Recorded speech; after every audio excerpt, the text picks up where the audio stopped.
Million-dollar debate idea. Fake candidates like, I don't know, Marianne Williamson and Eric Swalwell. This is Corey, and this is the O The Anthem podcast. Good afternoon, everybody. It's Rob. Welcome to episode 272 of the O The Anthem podcast, coming to you from the hashtag OTA LA studios, High the Button, 110 Freeway in downtown Los Angeles, California. My crystals are insulted, but thank you for joining us. Yes, thank you for listening on your podcatcher of choice, whether that be iTunes or Google Play Music or anywhere you can find it. The best way to find the one for you is to go to anchor.fm/O The Anthem, where you can find all the different places that we're available.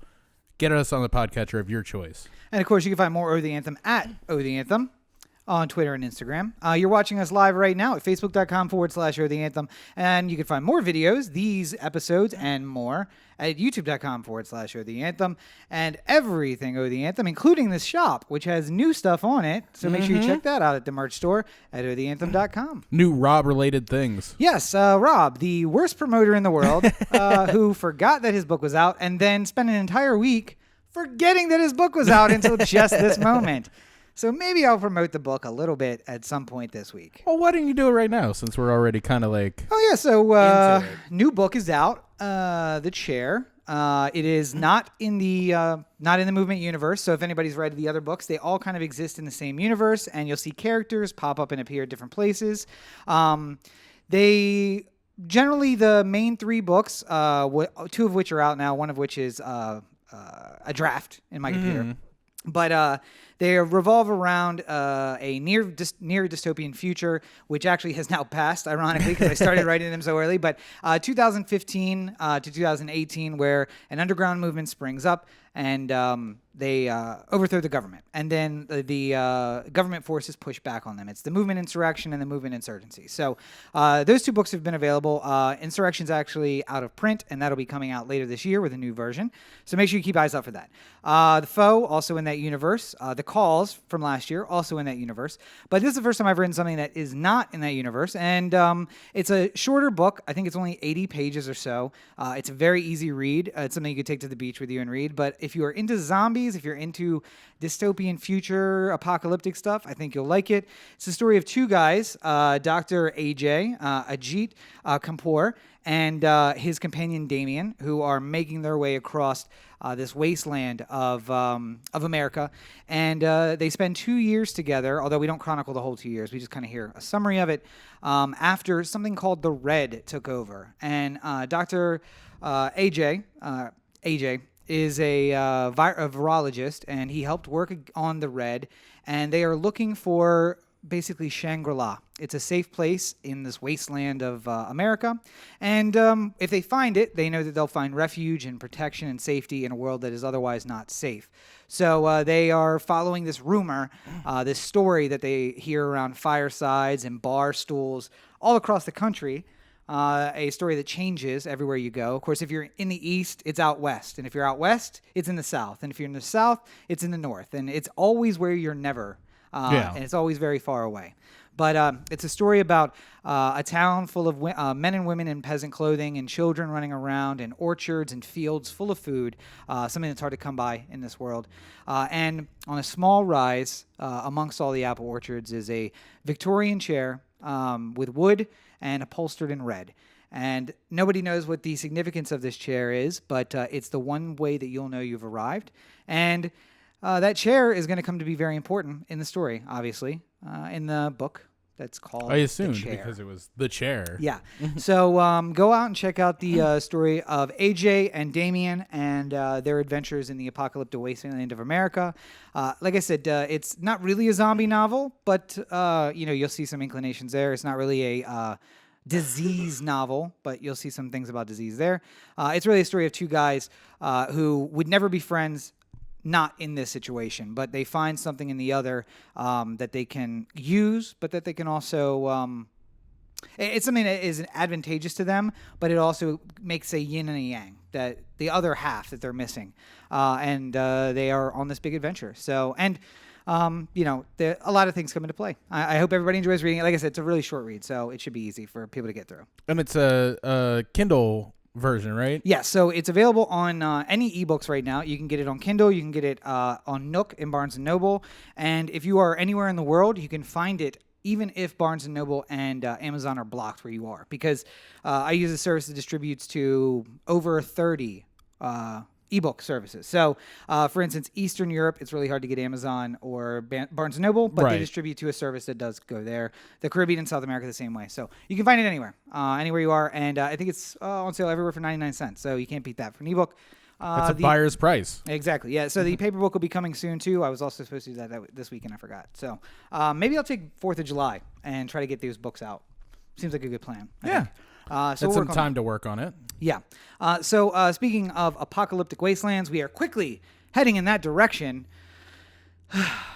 But there's hope. There's hope in the world. There is a chair. This chair just happens to be one that's sitting on a stage at a Democratic debate. Now we don't know who's going to be. Is it the one that what's his face talked to? Clint Eastwood talked to at the Republican convention like 2 years ago or whatever, 3 years ago. I was going to say that chair ended up being filled by Donald Trump. So no, that is not the chair. Now that it's the Democrats' turn to eat their young and have 20 people on 2 nights on one stage. And I watched exactly 0 minutes of either of those debates. Instead, I relied on Twitter to feed me my information. And I on the other hand, watched exactly 4 hours of of these despite debates. the fact that you were working when the actual debates were happening. Well, I came home and I just watched the debates. Yeah. Because I can't go to sleep right away when I get home from set. I gotta decompress a little bit. So I have lay in bed and watch the zero debates. interest. But since I only saw the highlights, why don't you give everybody your breakdown of night 1, night 2 of the debate? Well, night 1 seemed pretty even keeled. There wasn't the most serious candidate of the people who were there night 1 was Elizabeth Warren. Joe Biden? No, Joe Biden was night 2. Oh, is he? Yeah. Never mind. Didn't watch it. Night 2 had more people, more of the top name candidates. There was Biden and Bernie and Kamala Harris and Buttigieg on that debate. As far as the one with, with Warren, the first night was Warren and Booker and Beto were like the main draws, I guess. Gillibrand, but she likes her whiskey. She does. Still my number 2. I don't know this. I don't know if there's a way to do these debates right, because no matter what you do, somebody isn't going to be happy. But I think that this version was probably the best case scenario for how the Democrats could have possibly done it, because it gave everyone an opportunity within reason to get up on that stage and make a name for themselves. And for some people, I think it was beneficial. Like for Julian Castro, I think it was great. For people who are like really far back in the weeds, like John Delaney or someone like that, or Marianne Williamson, like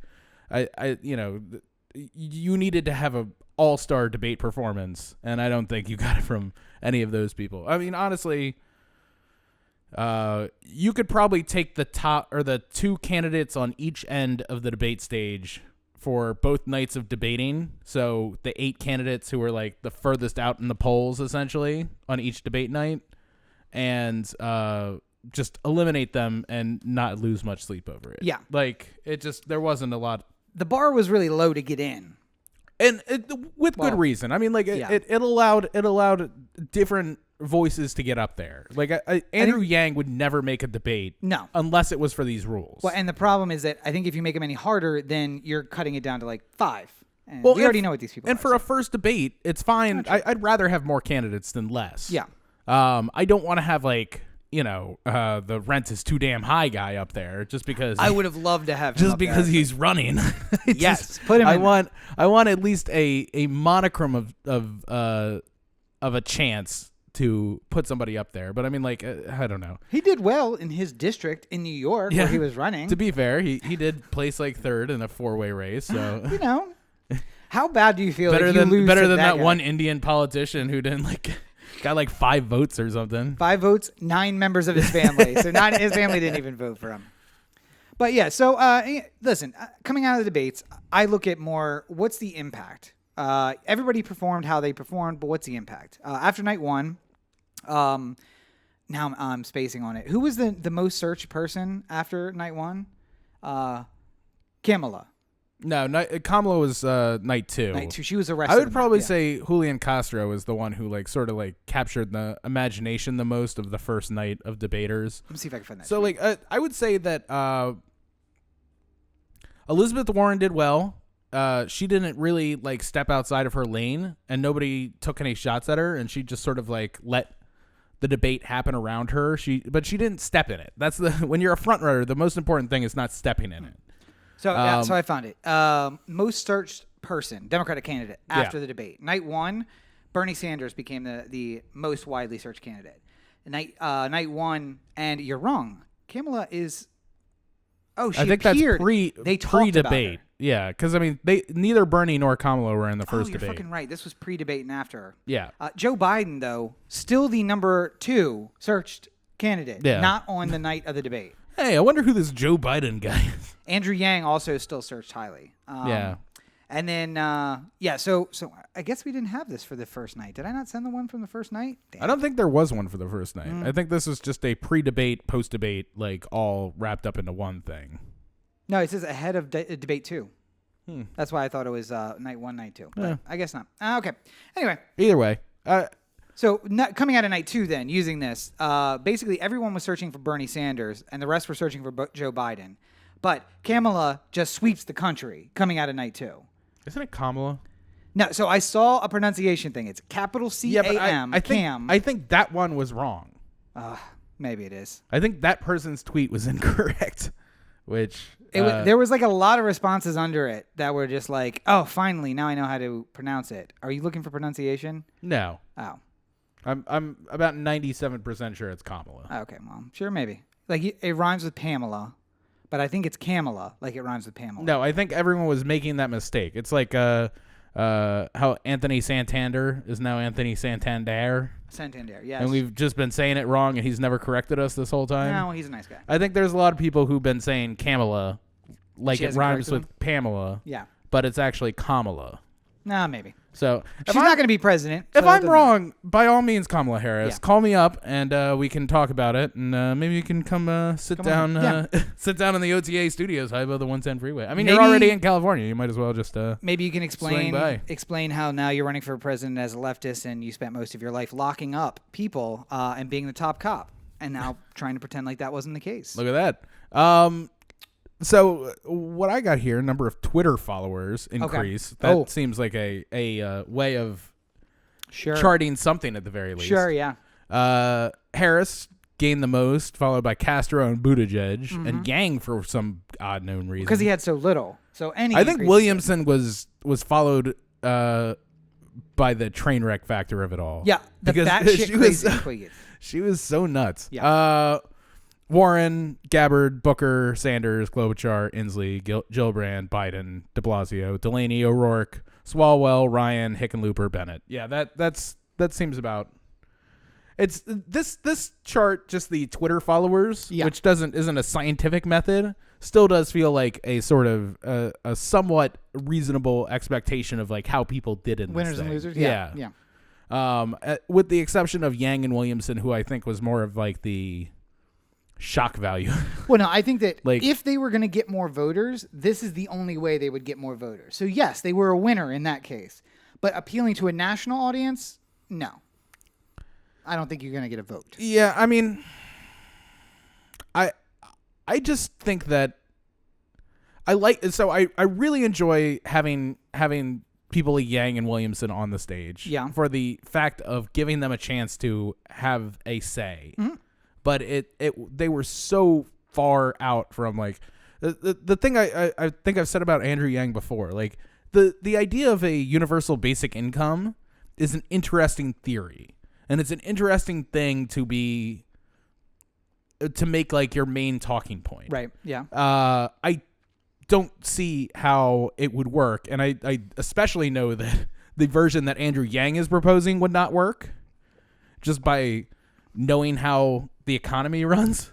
But like the the fact that he had nothing else to go to other than this was a problem. Yeah, the fact that like people would, they'd be like, like Andrew Yang on healthcare. What do you think? He's just like, well, universal basic income will help a lot of this. And I'm just like, no, you got to have answers other than that.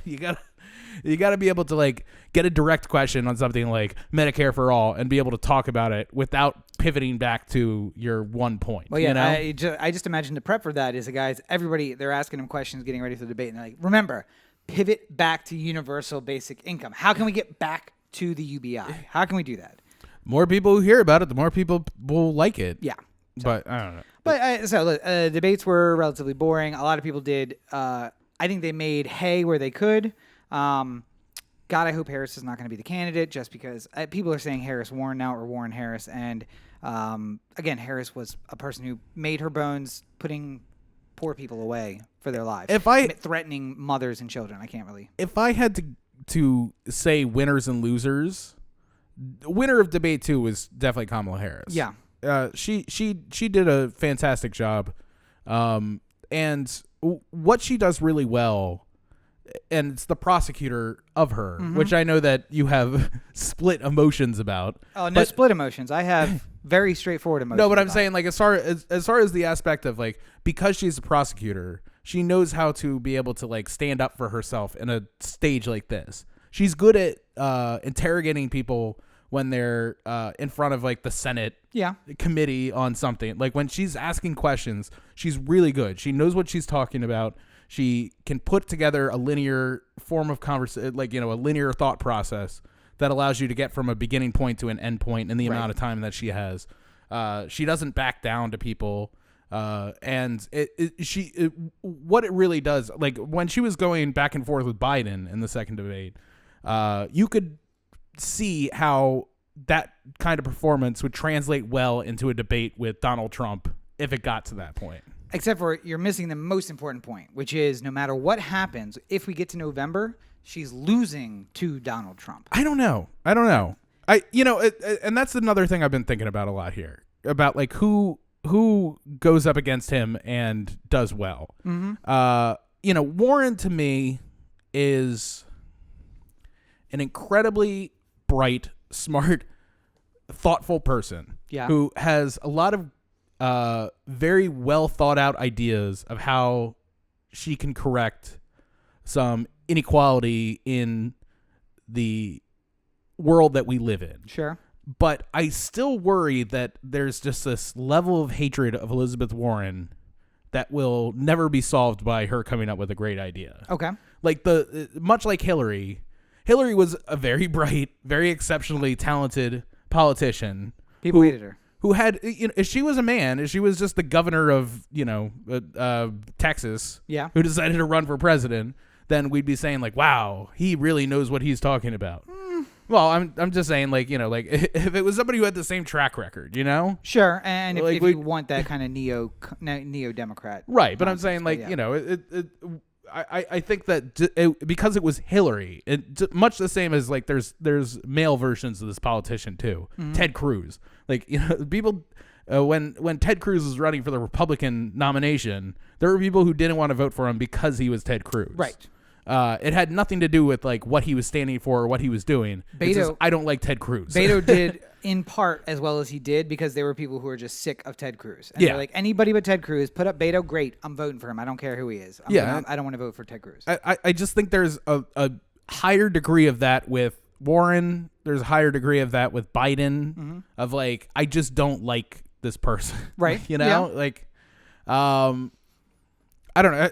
To me, it's about like winnowing down. So the next debate, the baseline to get in is much harder. Yeah. I think you have to be at 4% or 5% on 3 different polls to qualify.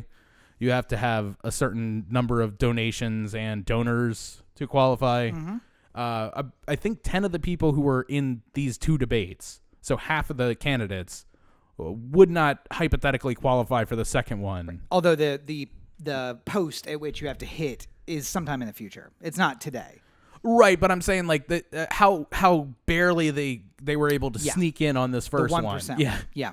Probably not going to make it. So, I mean, like, if you're someone like Swalwell, who was at 1% and just barely 1% enough to make the debate, you had to have such an incredible debate to rise to the level where you were going to start polling at 5% and qualify for the next if it was 5%. So let's talk about somebody who is going to make that second debate.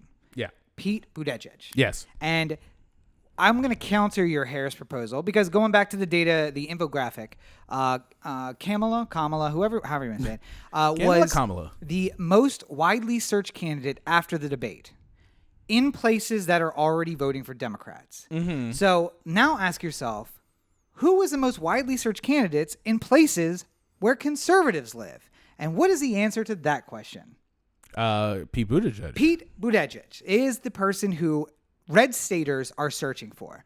And I had an interesting conversation today with a friend of the show, Roberto, about, he asked, don't you think that people are in those states saying, I like what he's saying, but I can't vote for a gay guy? And I said, no, I think what they're saying is, I know he's gay, but he's an Afghan war vet. He's a guy who gave up his cushy government job to go back a third time when his buddies went back. He's got a good position on guns. He's got a good position on individual rights. He's got a good position on the economy.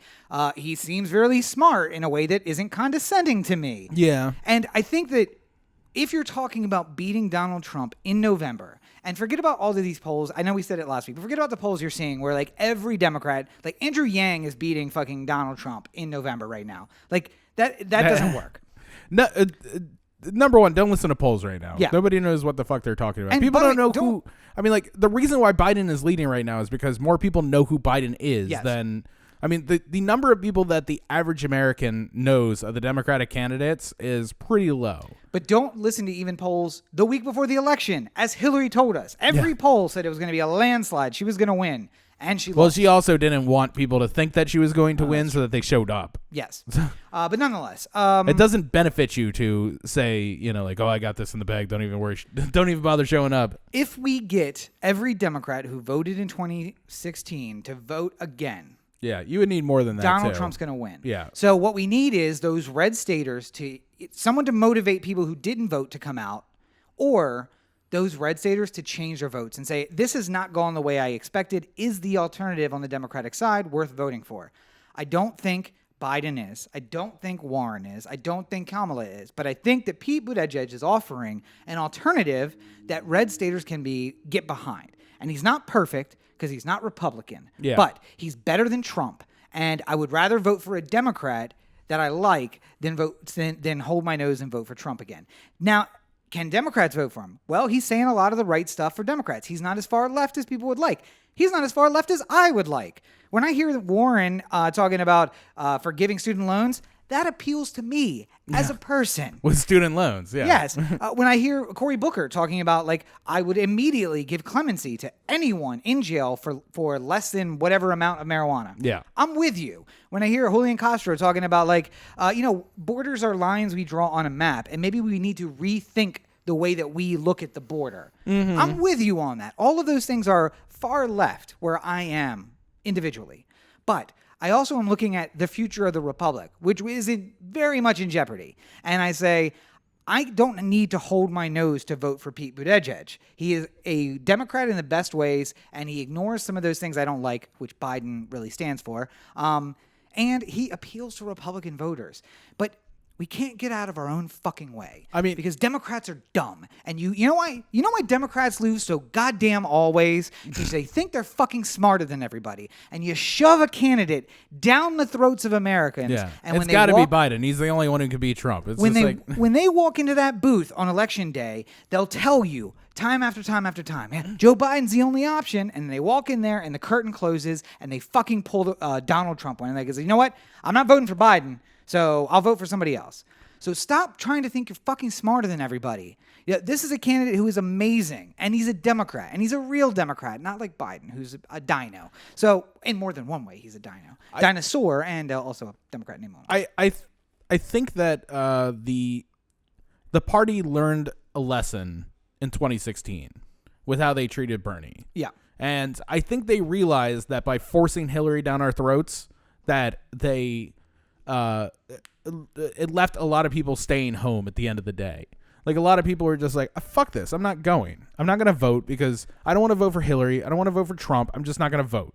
And I think enough of those people didn't show up or didn't come out, and Donald Trump won. Because, like, the margins in the states where Trump won by, 10,000, 20,000 votes was enough to be the disaffected Bernie voters, essentially. I disagree. I really disagree that any third-party candidate really had a huge impact on any of these races. That part I agree with. I disagree with the part where you said, I think the Democrats learned their lesson. Because I don't think that they did. I think the way that they're backing Biden, and maybe there's a little shift now looking at like, well, is this Warren-Harris ticket going to be viable?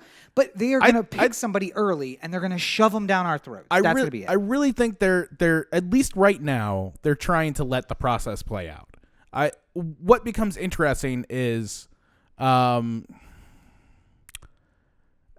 say Buttigieg was just not in line with what the Democrats wanted, like Sanders was last time, right? He's not. Yeah, he's not the candidate that they want. Right. And an openly gay war veteran who speaks to Middle America. Why would we possibly want to put that guy in 8 different languages? Oh yeah, it speaks to Middle America in 8 different languages. A president who could greet all the most powerful leaders of the world in their native tongue. Why would we possibly want that after Donald Trump? I wouldn't put it past him that like Abe from Japan is going to come visit the White House on Tuesday, and he learns Japanese by the time he shows up. I mean, not even the full language, but like sit down with somebody and be like, I don't want to sound like an idiot. Give me the intonation. Just enough to say like a couple like basic things, and then also maybe like one thing a little bit. Yeah. What I really enjoy about Tokyo is not only is it incredibly beautiful, but the technology is beyond that of any other major city in the entire world. Like, that's not a easy Japanese phrase, but if he learned how to say it, and then like Abe was just like, oh, yes, wow, but this guy, he's sharp. After 4 years of Donald Trump, where he literally sits in the back of the room because they're doing it in French without his headphones on, and you're like, there's no way you understand what they're saying. You're not smart enough to know French. And you're just like, he doesn't care. He's waiting for his turn to speak. He's not listening to what people are saying. And we exchange that for this beautiful man with his beautiful family who speaks so many languages and is so, on it. I will say this about Buttigieg, and I think it's an interesting. I remember me and my mother had a discussion about Bernie during the last election cycle, where she was worried that people wouldn't vote for a Jewish candidate. Right. Like, there was still a level of anti-Semitism out there that would keep people from voting for a Jewish candidate. And then I was just like, I don't know if that's really the case. And then Nazis came back, so maybe I was wrong. But I mean, like, the what I think is really interesting though is that Hillary ran a very like, I'm going to be the first woman president campaign, and it was all about that. Buttigieg being the first openly gay candidate that we've had running for president is almost kind of beside the point to him running. And I don't think that unless somebody told you that he was gay, that you would necessarily know. Unless you saw him kissing his husband. Well, yeah, I know, but I'm saying like nobody. It's not like he's running on like the I'm everything gay rights is going to be about me. Yes, he's running about. He's just a candidate who happens to be gay. Yes. That's sort of the thing. And I honestly, with Bernie and the Jewish thing, I always saw him not as like a Jewish candidate, but like, I'm just a candidate who happens to be Jewish, Also, keep in mind, Americans... And I think Harris sort of does the same thing with her being a, black woman candidate. Like, she's not leaning into that, like, I want to be the first... Black woman president. She's just like, I'm running for president. I just also happen to be a black woman, which is like... I think there's something about sort of putting out an identity before your presidency that I think rubs people the wrong way. And I think a lot of these candidates are sort of learning from that and trying to take little bits of what make them special and applying it to their run, but not making it about that, However, I think it's important to remember that this works at a disadvantage to Warren and Harris and Swalmore and Gillibrand and all those ladies, because no matter what, Pete and Corey and Beto will all always have an up over them, because no matter what happens, Americans will always hate women more than they hate anything else. And I legitimately think that if it was a horse race between Warren and Pete Buttigieg, he would win simply because, assuming Donald Trump's not running. Yeah. He would still win because people would rather elect a gay man, no matter how they feel about gay men, than they would elect a woman. And that's just what, like, a straight woman who's been with her husband and has kids and grandkids and now great-grandkids, they would rather elect a gay 40-year-old or a millennial man than they would elect a woman. Well, it's like we talked, it was a couple weeks back now with Katie Porter and Ben Carson. And when he did the Oreos thing, when she was talking about Oreos, and I mentioned that moment where like you could see her thought process, like while she was sitting there going like, I have to be careful about how I take this moment. Yeah. Because if I go too hard on poor Ben Carson, who's sitting out here like an idiot, who looks like an idiot, and everyone believes he's acting like an idiot. Yep. Like, you know, if it was Cory Booker in that place instead of Katie Porter, Cory Booker could have like leaned into the microphone and been like, "Are you a fucking idiot, sir?" And like nobody would have thought about it. Like it would have led every single news show. It's just like Cory Booker puts people let you cut their heads open. What is wrong with you? Yeah, but Katie Porter goes like, "Sir, are you an idiot?" Then it would have just been like Katie Porter picking on poor Ben Carson. Yes. You know, like there's 100% a sexism that's involved in this thing. Yep. Real quick before we move on, I'm trying to put in my mind the next debate. I think we're moving basically from 20 to 10. Yes. So we have to winnow out half of these candidates. Yes. Essentially, there's gonna be a single night, so they all have to fit on one stage. Yeah. So 10 candidates. Where do you who do you think the sort of irrelevant of who you would be voting for? Yes. Just as far as like putting out a field that you think is in line with what the Democrats want right now, where would you put that? Where would you make your line here? Well, I mean, I think everybody's going to agree on this list. I mean, there are people I would love to see for entertainment value. Andrew Yang, Michelle, or Marie, what's her name? What's her face? Wholesome, Holmore, whatever it is. Williamson. Yeah. Williamson. I'd love to see them. Marianne Williamson. I'd love to see them, but only for the entertainment value, not for the Republic. And apologies if you can hear all the noise in the background. Producer Carly is not respecting the silence in the studio during the broadcast. She came by to visit and say hello. So I mean, the field's going to be, let's say, Biden's going to be in there. Well, yeah, Harris let's is do be this. In there. Let's knock out the for sure's. Yes. Harris, Biden, Harris, Warren, Sanders, Booker, Castro now probably. Well, those five are like the front runners. Yes. So those are the five that I think are definitely going to make it there. So Buttigieg. Let's see here. Castro, I think, is still going to probably do well. I think Castro did enough in this debate to deserve a seat in the next one. I think Beto is going to be on the bubble. Beto's on the bubble, yeah. Yeah. I think he makes it though just because he has enough of a name and probably enough of a funding source that he's able to make that level of the. He came into this debate able to make the next one, so he'd have to lose ground at this point to not do it. So that's 8. I think Klobuchar probably makes it. That's 9. No, that's 8. Nope, you said 5, and then we said Buttigieg, Castro, Beto, Klobuchar. That's 9. Okay, so 9. Yeah. So who would be my 10th?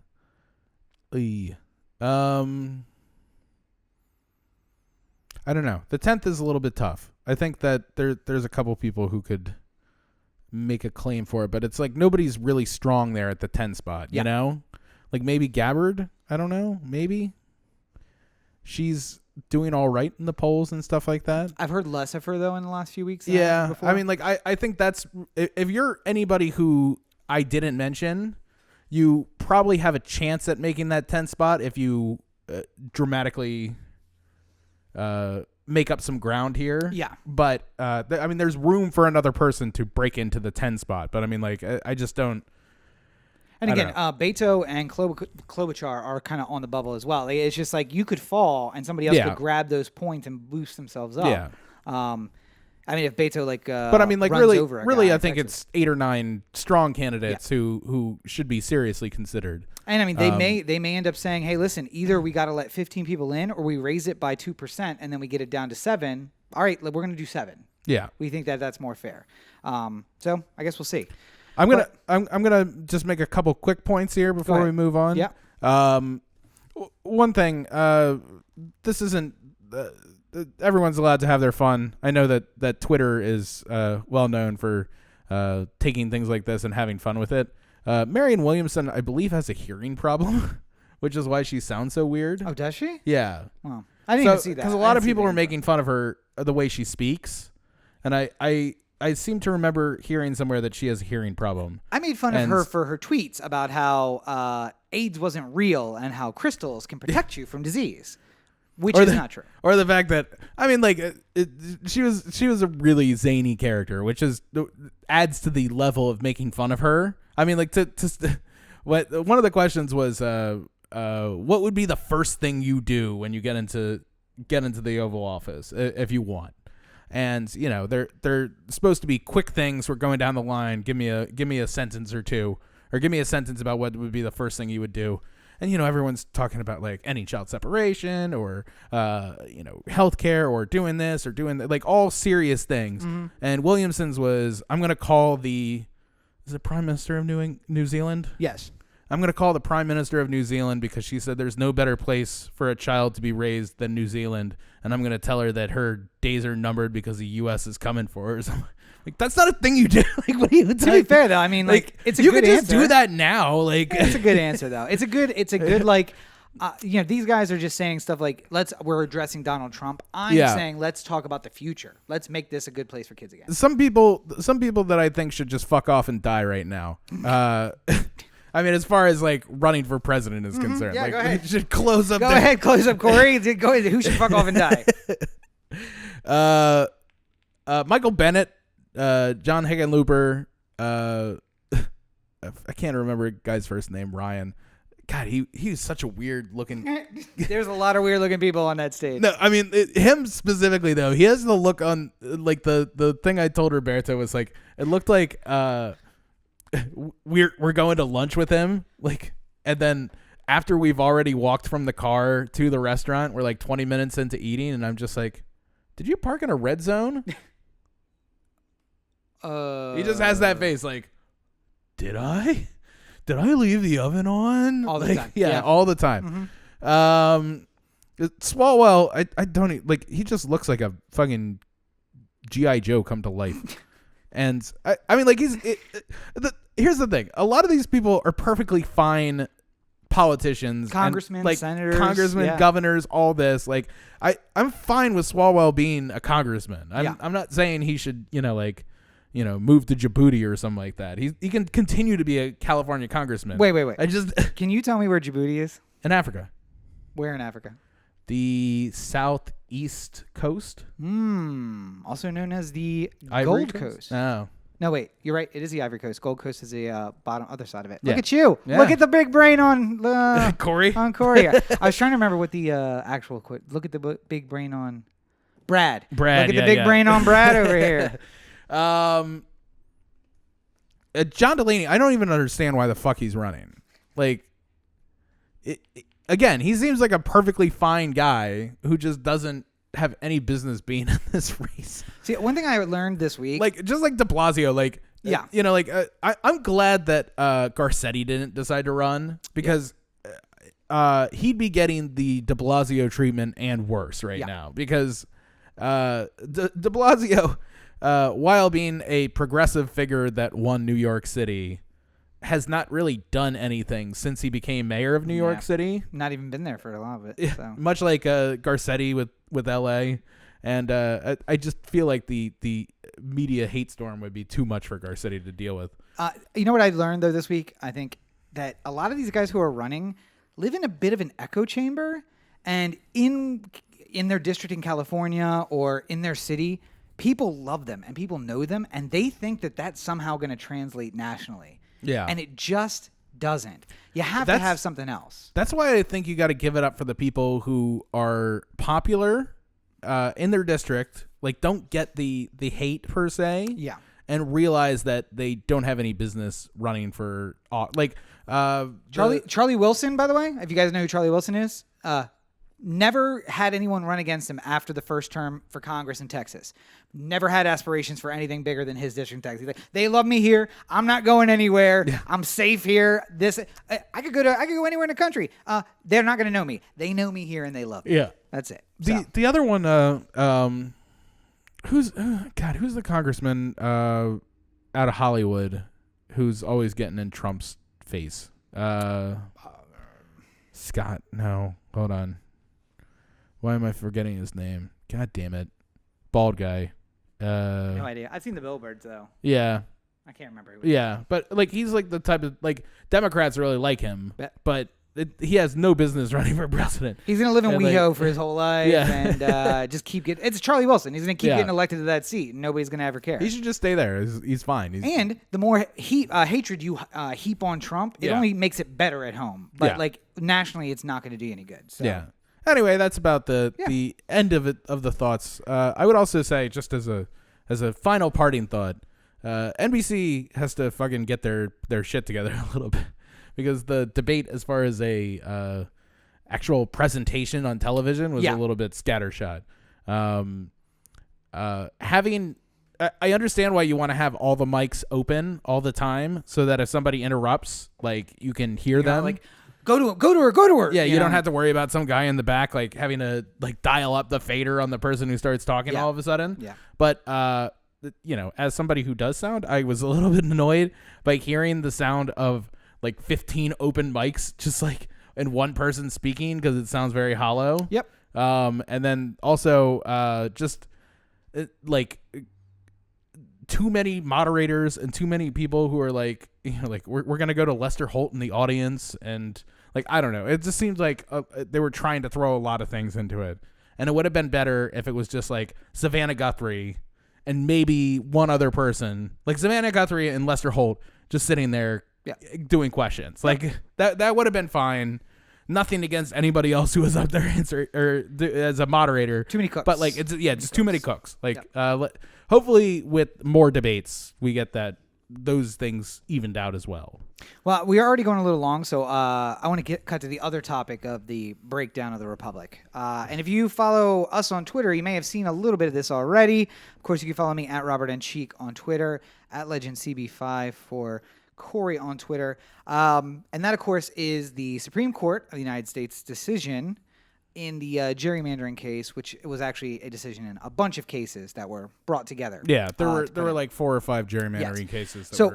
What I would like to do at this point is to give Corey, if you follow along at all, basically the two sides of this are Corey not really caring about this decision and me caring about it very much, and understanding that that moment where the princess, Natalie Portman's character, you've never seen Star Wars, you have no idea, is sitting there and she's Padme or whatever. Padme Padme is sitting there and says, "Oh, so this is how the Republic dies, not with thundering applause, or with a wink gif by Mitch McConnell." I understand how serious this is. I don't know that Corey does. So what I'd really like you to do is to basically like explain yourself. That's it. Explain yourself. Okay, so I think, first of all, my take on this has been misinterpreted there. Because it's not that I don't think that this is a problem and that gerrymandering isn't something that we should aim to solve. I think that we are in a very hyper-partisan time in this country, and that things that have political motivations on both sides are being read as... Like when the Saint fans didn't get the pass interference call at the end of the Saints-Rams game, and they're just like, we're screwed. We would have gone to the Super Bowl if it wasn't for this. Like, all the Democrats that I follow on Twitter and elsewhere who are complaining about the Supreme Court ruling on this are taking it in a manner which is like, I can't believe it. We were right, and they didn't decide in our favor. But legally speaking... What the Supreme Court decided here is not like this isn't personal. This is just, what the fuck do you want us to do? Like there are not a lot of rules about how congressional districts are made at the federal level. On the state level, based on what state you live in, there's other things that go into it. Some of them have like compact rules, like where districts must be compact and in a as reasonable of a normal shape as possible. So like under the best case scenario, you know, if you had a say you had Kansas, right? Well, how Wyoming- many congressional districts does Kansas have? 4? Probably 3 or 4. Yeah. So say it's 4, just out of argument's sake, and Kansas is already just a square box. Well, so, Colorado is a better example because Colorado does have 4, and it's a square box. Yeah. So theoretically. So, and let's say hypothetically that the population was spread evenly amongst the state, right? Yes. Under the best case scenario, every congressional district would just be 4 little boxes inside of the one big box. Yes. That would make everybody happy because it would be normal size shapes. It's not going into like neighborhoods and stuff like that. It's just, we're sticking with that. If there's something that causes like the Eastern Shore of Maryland, which wants to have a representative that basically has their interest at heart, right? So just by the shape of the Eastern Shore, you're not going to have like a perfect square. Right. You're going to have to like go along the coast and everything like that, and then you're going to get the thing there. But Well, like, and because of population, the requirements on population, Yeah. it slowly creeps into the yeah. Western Shore because their population doesn't grow. So Right. we need and 700,000. it goes over the top Yeah. to like get extra people. And but, you could do it long ways across the bay, but then the guy who's representing you is actually in St. Mary's County Yeah. and has to drive 3 hours to get over to where you are. Yeah, so yeah. It's not But really, I'm saying like, you know, and the problem is that there are many different ways that people have looked at the issue of gerrymandering and have tried to figure out the most fair solution for these problems. Mm-hmm.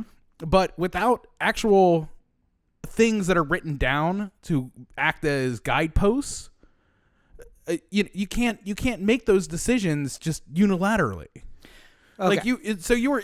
Like let's start. yeah, Can we you agree? You go ahead. Can we agree that there were intentions by the defendants in all of these cases to make districts based on, in some cases, race, and in other cases, political party? I would say yes. Racial gerrymandering though is illegal. False. And there are False. No, because Title III you can't make a congressional, or you can't make a district based off of race. False, because Title III of the Voting Rights Act expired, and the court, in an earlier session 2 years ago, said that they were no longer going to enforce the Voting Rights Act. So, yes, in fact, you can make one based on race, so long as... So now you can. Wait, I made the mistake of... So long as you don't say it's based on race. Yeah. All factors can show it's based on race. You just can't say it's based on race. Well, So, I will say this too, not in like defense of racial gerrymandering or anything like that, but there is a lot of people who actually like the idea of having sort of a racial district, which is part of the argument that was made to overturn it. Yeah, and I mean, like, you know, right here in our little corner of downtown, we have Chinatown, we have Little Tokyo, we have a lot of Asian like population in this general area. 2 different countries. But I know, but I'm saying like there has been proof that says that people like like Asian people like to have like an Asian representative. Sure. You know? So, even if he's not of their particular race. Somebody who more identifies with the people that he's serving. Baltimore has traditionally had like a district sort of to itself. Yeah. Because, you know, the heavily African-American population of Baltimore would like to have a African-American representative representing that. One who parks up on the sidewalk in front of your sister's old building there and then blocks your way. And drives really slow. Drives very, very slow. Very, very slow. Yeah, but I mean, like, you know, there's an argument to be made that by having a district based largely on race is not something that people don't want. Mm-hmm. Okay. And I can understand that as well. I don't think that it's right that if you were a state like North Carolina, when they got in trouble for this, where they were specifically designing districts that sort of meandered anywhere where there was any kind of a black population all throughout the state, it would be different if they said like, you know, Charlotte, you know, like the west part of Charlotte. I don't know if this is true. I'm just sort of making things up. Yeah. The western half of Charlotte is a more heavily African-American community. and there's little pockets of African American communities that surround Charlotte. So we're going to make a district that sort of winds around just that area, but it looks kind of like a traditional congressional district. And let's what say North Carolina got in trouble for was making like a spider where little legs were breaking off into any little part where African Americans were in North Carolina. Let's use that as an example. Yeah. Let's say that North Carolina redistricts in 2021, and they make that district again. Okay. And they say, culturally, the people who live in this district are very similar. And because this runs down a highway, which is a major connector, these people are connected via travel, and therefore it is a legitimate district. What's to stop them from enforcing that? I mean, right now, nothing. Right. Exactly right. There is nothing. Yeah. And there will be nothing. So we are back to Jim Crow. No, hold on. No, it's back to Jim Crow. No. You're making. So again, this is we're Orioles fans, right? When the Orioles get screwed, when Jeffrey Mayer reaches over and grabs the ball, we're upset about the injustice of the whole thing. And how we could have won the World Series if it wasn't for that moment. Right. And nobody's ever going to be able to understand how good of that team was and blah, blah, blah, blah, blah. And I can't believe it happened. And the same exact thing happened where one of our fans reached over and grabbed the ball and we benefited from it. That we would be going like, well, that's sort of how it happens in baseball and blah, blah, blah, blah, blah. I get it. No, when it's the state of Maryland and who lost or who won, by the way, in this decision, because Democrats there won, and it's heavily Democratic. Yeah, and they want to minimize the number of Republican districts, and they did. So much so that they will make the Eastern Shore, where it goes over the top, and then literally just picks off by neighborhood. Yep, including your parents' neighborhood. Because specifically, it goes just down my parents' street and then circles back around out. Their house and then back out the neighborhood. And then back out. Clearly, they're just trying to lump as many Republicans in as humanly possible. And what is there to stop them? And as a Democrat, you're happy about that because you get more Democratic districts. And I'm not happy about that. When a Republican does it, you're very upset. No, that's the problem. I am not happy. It's not I am not happy about that because it causes the downfall of the Republic. My question is, what is there to stop them from doing that? Now, get Congress. This is my fucking. This is the whole thing I was talking about. So everyone's upset that the Supreme Court has decided that they're not going to decide whether or not these things are legal anymore, and that it's going to require somebody to make a more firm rule as to what is and isn't gerrymandering. Incorrect. That is not what they decided. That is not what they said. That is not what they decided. They said that any redistricting questions are a political question. Yes. And a political question is not to be decided by the judiciary, meaning that no federal court, whether it's the Supreme Court or the district court of any place, can issue a ruling on a redistricting plan. See, here's the problem though. Gerrymandering is very much like the old line about pornography. I know it when I see it. It's not. It's really not. You can look at a district and say that doesn't look right. The one district in Maryland that was brought up in the thing where it looks like just somebody threw a bunch of snot against the wall. Like it's so scattershot that it looks unusual. It doesn't look like somebody designed it on purpose. Like it looked like somebody designed it on purpose to get as many districts of a certain kind together. Sure. You know, like there's nothing stopping the states from drawing the lines any way they see fit. Right. Other than the idea of suing and bringing this to the Supreme Court. But the Supreme Court cannot be in charge of calling balls and strikes and whether or not something is right and something isn't. Where is your line where you stop, where you say that this district is good and this district is bad and this district follows a precedent that was set in a Supreme Court decision in 1992 and this one doesn't because of this and blah, blah, blah, blah, blah. Create a rule that firmly sets what is and isn't gerrymandering, and then the court can decide on it. And so, first of all, there is a rule that says that. The rule that you quoted as a state rule is actually a rule of the Federal Election Commission, which says that the district should be as contiguous as possible, and that they must actually touch, which is why they trace down highways in some cases. But more importantly, those are general guidelines though that are sent off to the states though. That's not like a law. Who is going to pass this law that you are proposing? No, wait. Answer the question. Who is going to pass this law? Nobody. Right, but who in your mind should be passing this law? Nobody's going to pass the law. That's the problem. No, answer my question. In your perfect world, in your head, who is going to pass this law?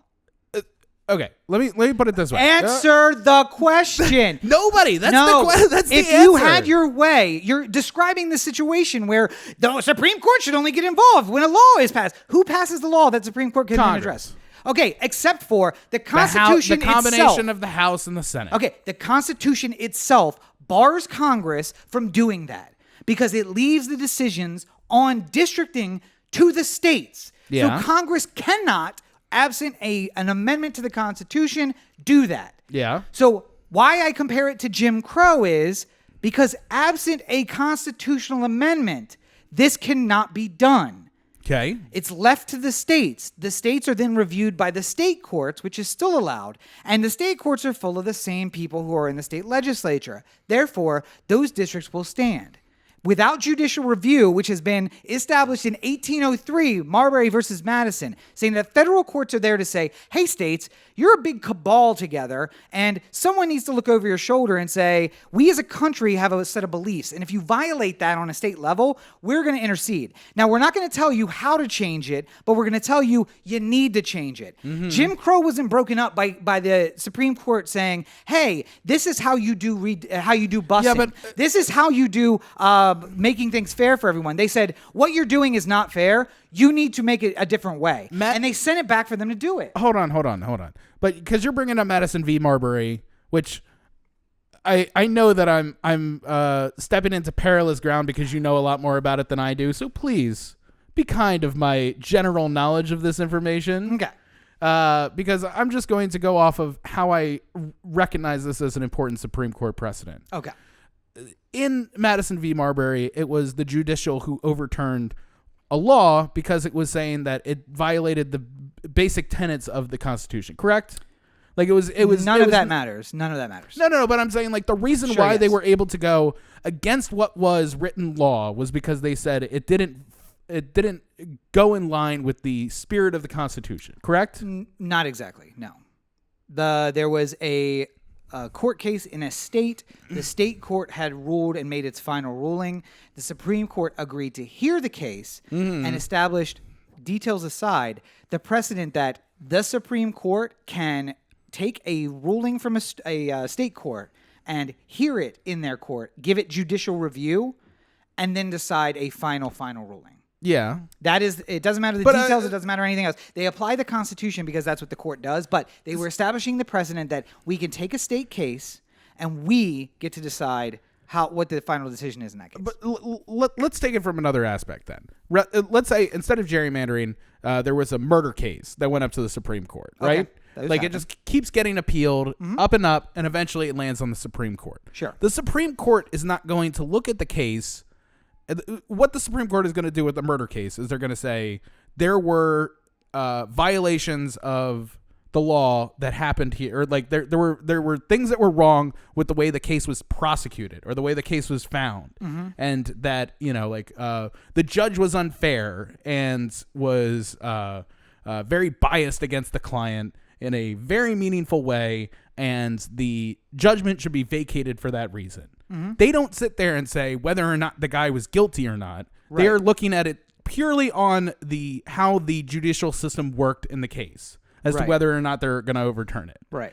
So when you're looking at a gerrymandering case, you shouldn't expect the Supreme Court to follow the same sort of precedent where they look at it and say, well, this guy is clearly innocent because I'm looking at all the evidence of the case and they just got it wrong. That's wait. If OJ went up to the Supreme Court, they're not going to say like, oh, I'm looking at all these things and OJ is clearly guilty. I don't get why California decided that he's innocent and we're going to overturn it and make it guilty now. They're saying that there was something wrong with the way that the case happened on the judicial level, not on the actual facts of the case. Yeah, so that's the court reviewing a judicial case, but you're making my point for me. That what do you think they do when they review gerrymandering cases? Do you think they redraw the map? No, I'm not saying that they redraw the map. I'm saying that I want to understand what you think the Supreme Court's ruling. Ignore what actually happened. Every case before this. Yeah. What did the Supreme Court do as a final decision in a gerrymandering case? Do it again. Why did they say do it again? Because it was in violation of the spirit of the law. Was that the map was in violation? Yes. No, that's not what they said. And here's, I think, your misunderstanding. Okay. They never say the map is unfair. They say the process by which you formed this map was not done fairly. Okay, and I was basically saying the same thing. No, you're not, because those are very different results. Your argument is, they don't change the end result. You're right, they don't change the end result. They say something that happened in the process violates the Constitution. Yeah. Go back and do it again. Not inconsistent with this opinion. And by the way, we're going to offer you 30 pages of how this really should be done.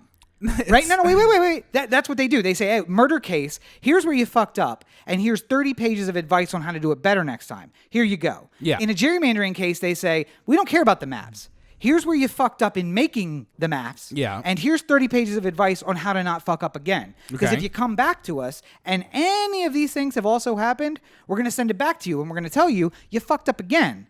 Here.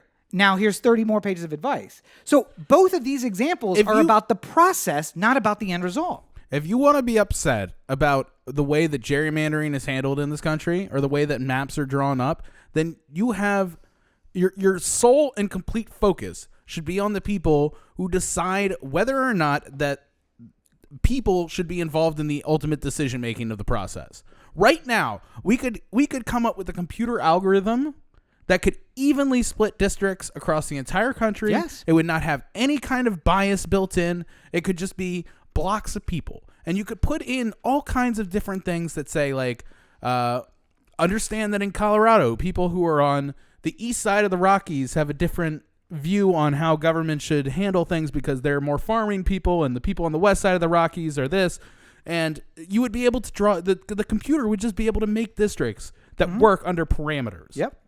The reason why we don't have that is because when Republicans are in charge, they want to be able to draw the maps. Right. When Democrats are in charge, they want to be able to draw the maps. They don't want it to be fair. They want to be able to get a leverage over the other party at any given point in time. You're absolutely right. And that was a really nice pivot, but it really doesn't address the underlying issue. The underlying issue is that this is a political decision. This is two parties that want to have a winning. They want to be in charge every single 10 years when we come with the new districts. Yes. So, because they want to be able to have carte blanche to be able to draw up these districts any way they see fit. Right. Then they aren't in the business of trying to make this fair and equitable. You're They're right. not in the business of trying to make laws that specifically curtail their ability to make districts any way they see fit. Right. If they had specific rules and regulations saying why things are legal and not legal in the case of gerrymandering, then the Supreme Court would be able to say there was a violation of the law here.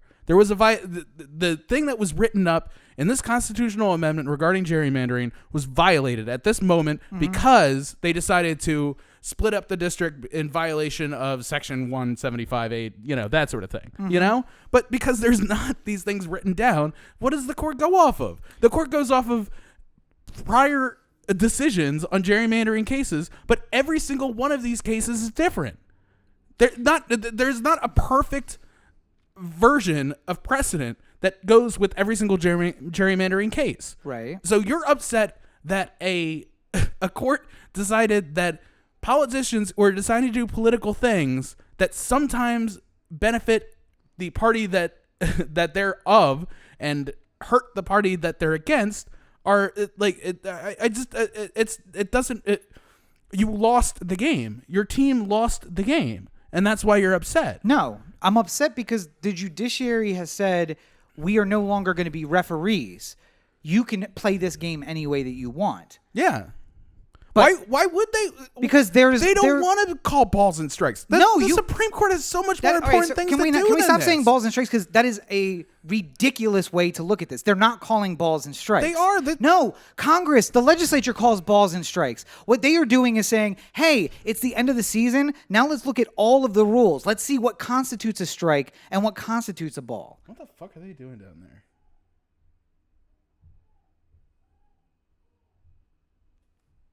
I think it's Is people it up upstairs. there? Sounds like someone's getting murdered upstairs right now. So Sounds like there's something happening downstairs too because of the floor shaking. I thought that was just the walls shaking the floor. I don't know. That's or weird. they're having some kind of like ceremony downstairs. Or they're really upset about our gerrymandering. I mean, they could. They could. But the people who live both above and below us both draw up maps for. So you're using the balls and strikes example, which is not what the court is doing.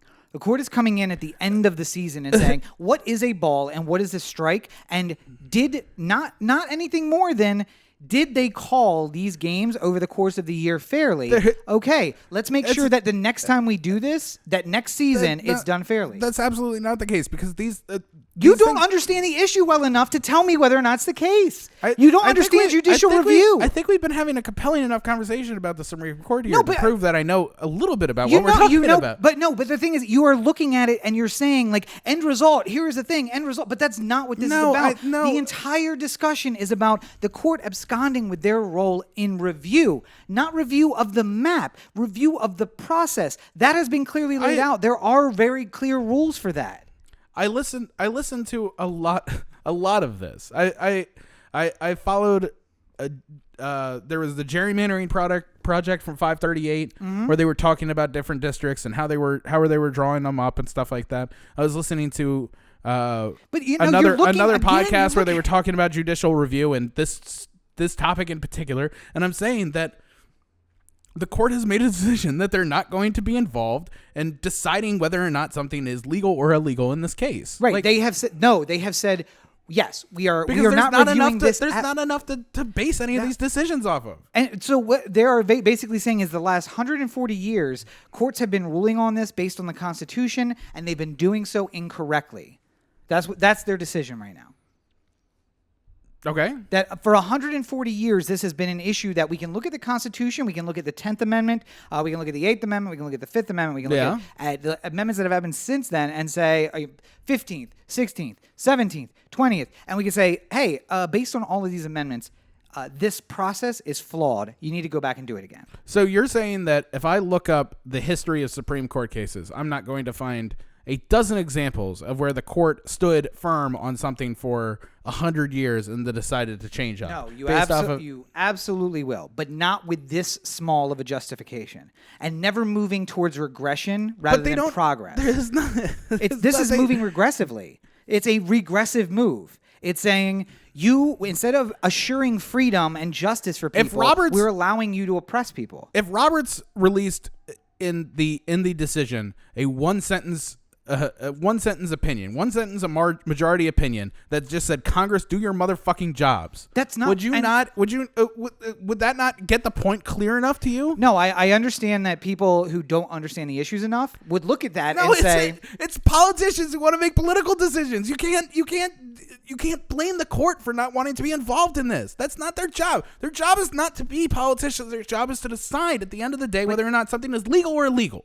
No, that's not their job. If the law was violated in some sort of manner, or if the judicial process was violated in some sort of manner, or whether or not something that a certain state decides is in violation of the Constitution, these are the things that the Supreme Court is supposed to be supposed to decide on. Yes. Like you can't just bring a case to the Supreme Court saying, is the Electoral College right or wrong? Because that's not their job to decide that. If there was some sort of violation of the law that regards a election and the way that the Electoral College was used to decide this election, then perhaps you have an argument to make for a Supreme Court decision. But if you're just saying whether or not this way that we operate is right or wrong is not the way that the Supreme Court is supposed to work. I mean, I don't know if I can beat my head against the desk any further and just say you do not understand the issue, because the way that you're applying that argument now is foolish. You do not understand what we are talking about. If you are saying we need a law to clearly define how we make district, no, we don't. Is the process violative of the Constitution? 140 years of jurisprudence says the court can review this because we look at the process and say, did it violate the Constitution? Now, the court this time said, oh, we don't even get a chance to look at it. It doesn't matter if it violates the Constitution. If it violated the Constitution, so be it, because it's a political question. And every oppressive regime that has ever arisen has depended on a politically charged court, like the one we have now, passing a decision like this, where they say, we are no longer going to have the duty for which you have given us. We are going to say, no, this is now a decision that should be decided in legislatures and in executives, but the judiciary won't review it. The Supreme Court isn't shutting down. They just decided they don't No, want to deal with this anymore. That's what you don't. That's the further thing you don't understand is that by assigning this a political question, it has taken a whole swath of issues and said, this is a political question. Let's say something brand new happens tomorrow, right? Jetpacks become a thing, right? And there's no laws currently on the books about how jetpacks are supposed to be used. Hold on, This is the worst metaphor ever. That you have no. Let's use a real thing. Florida just passed a poll tax. Okay. Will the Supreme Court of the United States review a poll tax? They should. They won't. Okay. Because what they've said with this ruling is anything where an election or a law which impacts an election that is not a federal law, it is a political question for the states, and we are leaving it for the states. So now this poll tax has no ability to have judicial review in the federal system. So they better fucking hope that they can find a friendly, I think you're reading liberal judge. I think you're reading way too much into that. That part is exactly no. This is what you don't understand judicial review. You don't understand political question or the doctrine of political question. It is the judiciary saying anything that falls into this category, we're not going to hear anymore, like poll taxes, like tests in order to vote. Did they and for fuck's sake, I wish they would pass it. You know what? Did they I will specifically change. say poll taxes in their decision that they're not going to look at that anymore because They didn't say anything about gerrymandering either. They said these issues where a local or state decision impacts an election, we will no longer hear these. This is a political question. They mentioned nothing about gerrymandering or redistricting at all. They just said political issues are issues which involve elections that are decided on the state level are political questions. That is it. Okay. Is a poll tax established by a state an election issue? Yes. Is it done on a local or a state level? But there's laws that specifically say that you can't have a poll tax. Where? Yeah. What law? I don't. No, the Constitution of the United States says that one cannot pay for voting. Yeah. A traditional poll tax. Right. Is the poll tax that Florida just passed payment for voting? Well, you have to pay that in order to vote. Yes. But by the definition set by the amendment and set by the jurisprudence around the amendment, it is not a poll tax. Therefore, the court won't hear it. It is only an issue which impacts voting, which is exactly how they look at redistricting. It is an issue which impacts voting decided on the state level. It's not an issue for the Constitution. That would be an argument as to whether or not the how good of a legal argument could be brought to say that it is a poll tax, because Listen, the way but that there's no legal argument. This is dumb. There is no legal argument. Hold on. There is no court, so there will be no legal argument. They are shutting the shit down. The way the state of Florida has organized this specific argument of the poll tax here in this question is that all fees and penalties associated with a criminal infraction must be paid before somebody can be in good standing to vote again. Sure. That is how they set it up. Yes, I agree. In the way that is framed, it is a poll tax, and I could see somebody suing the state of Florida and making a legal argument for that continues to work its way up the courts to eventually get to the Supreme Court, where it would be decided as to whether or not this is a violation of that ideal. But it can't happen. As soon as they file that in their federal district court, the court will dismiss it, because the jurisprudence from this set of cases will say that is a political question and we cannot even grant relief. You have asked for relief that we cannot grant, therefore your case is dismissed. Well, the only chance it's written in the Constitution, though. No, it's not. The question of a poll tax is written in the Constitution. Right. But this law is not a amount of money that you must pay to vote. Right. This is an amount of money that you must pay based on criminal conduct. But it just so happens to also impact your vote. See, and that's the. I mean, you have not seen literally every single whenever a huge Supreme Court Roe v. Wade comes out, then everyone who's trying to fight on the other side of the argument is trying to come up with whatever they can to get as close to the line and move the line on what is and isn't an abortion, or what is and isn't covered under the decision of Roe v. Wade. So if you are pro-life and you are trying to move the line closer to abortions are illegal, then you are going to come up with laws that speak to, like the heartbeat bill, like which we both agree is terrible. But I'm saying you look at those things and they're making an argument that once there's a heartbeat, there is a form of life, and that is what our new line is. And then it's going to be up to the Supreme Court to decide whether or not that violates Roe v. Wade. The problem with your theory there is that relies on precedence. And the court is now saying that precedence means nothing. It's also off the topic, which is just... No, but I'm trying to make the argument of like that this happens all the time, and you're trying to begin to say that this is the beginning of the end of the republic. It is the beginning again to say we will no longer imbibe judicial review on anything that involves an election is ludicrous. I say by the time we're both 80 and arguing in a nursing home about this shit, then there's going to be half a dozen Supreme Court cases, ones that we talk about right now, which are going to have more impact on our lives than this one. That's a good bet to make. But if you are a black man, you're getting upset like this is going to be the end of everything. Whereas I could make the argument that the end of everything happened with Citizens United or something like that, as opposed to this. Certainly, but you know what? Here's the thing. You're right, and it is a spectrum because Citizens United brought us here, and this will take us to the next place. It will be one-way station on the slow and ever-quickening slide to the end.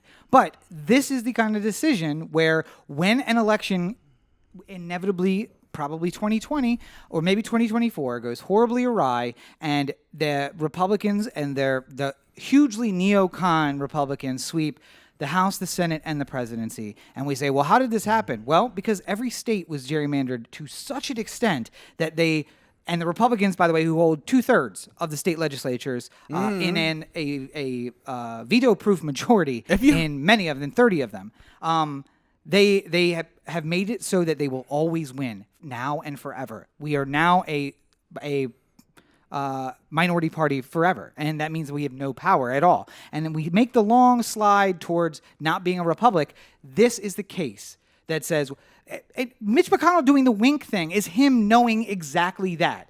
Citizens United that was in regards to Merrick Garland, but yes, but it's about putting Kavanaugh on the court. Yeah, and that was about Gorsuch, but yes, nonetheless, Citizens United gets us to where we can get anybody we elected that we want. This case means that we can truly pick our own voters and then put anybody up there that we want. And even if there was a good candidate to throw up against them, we can toss so much money that no one ever cares. If you don't like it, then vote for the other party. Why do you think that vote? But this is the thing. That now means nothing.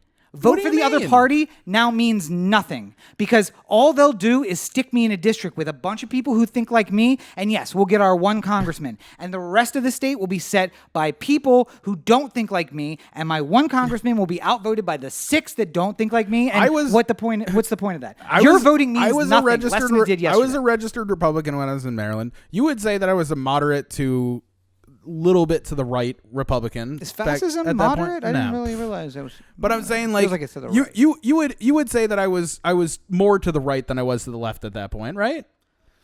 Sure. Okay. Yeah. So when I got to the point where the Republican Party that I had voted for pretty frequently for most of my voting life turned into this horrible circus sideshow of Trump and McConnell and all this nonsense, I said, I'm done. I'm not doing that anymore. I'm not going to vote for somebody like that. And because I made that decision, I started voting for more Democrats at that point because I didn't want to involve myself with the people who were doing that. So if enough people realize that there are Republicans who are not in your best interest and are ruining the country in your view, then you're going to start voting for Democrats who are going to do the opposite. And how long did it take for you to make this transition? One night. Okay. The night in November when Donald Trump got elected president, I was like, I'm done with this. I'm good. So can we assume then that everyone who would have made that transition already has? No, I think there's more room to give. I think there's some people who still are are heavily locked in with the partisan nature of their choosing, and it's going to take a lot more for them to move. So when in 2028, when 30% of voters have 65% of the electoral votes, 30% of the voters who that's happening now, but who are overarchingly conservative, middle of the country, people who support the neocon agenda, when they control 65% of the electoral college, and their state governments have gerrymandered the districts so that they have a chokehold on the Senate and on maybe the people who Congress. are leaving Kansas to come to California shouldn't leave Kansas. But again, so you're not going to stop them from doing that. So what you're saying is, oh, well, we'll keep our 2 Democratic senators and we'll keep our congressmen from here. That's great. It just doesn't change it. Voting means nothing. If you're really upset with the slow decline of the republic, then this is not looking at the Supreme Court like they're going to save you is not the way to go.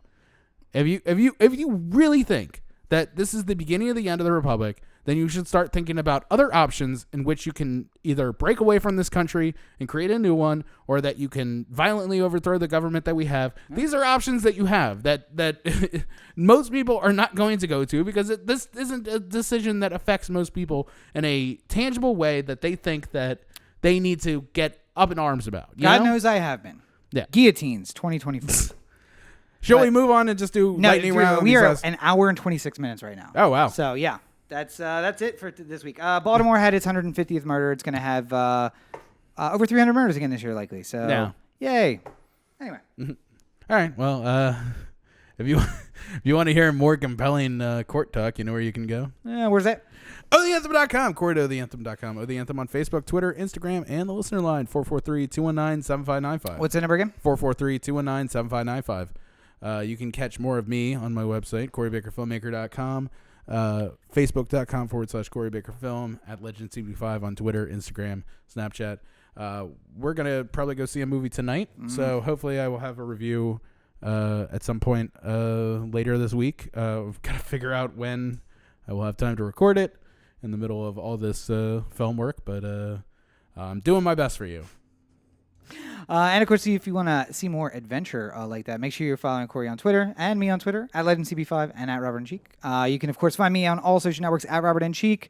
You can also check out my website, robertandcheek.com, where you can find links from Political Blog, the news website, and the books, which are available on Amazon. Buy Rob's books. And Amazon and everywhere else, actually, right now. So make sure you check out the new book, The Chair, which is available now, and ramping up to September's re-release of The Foe, second edition.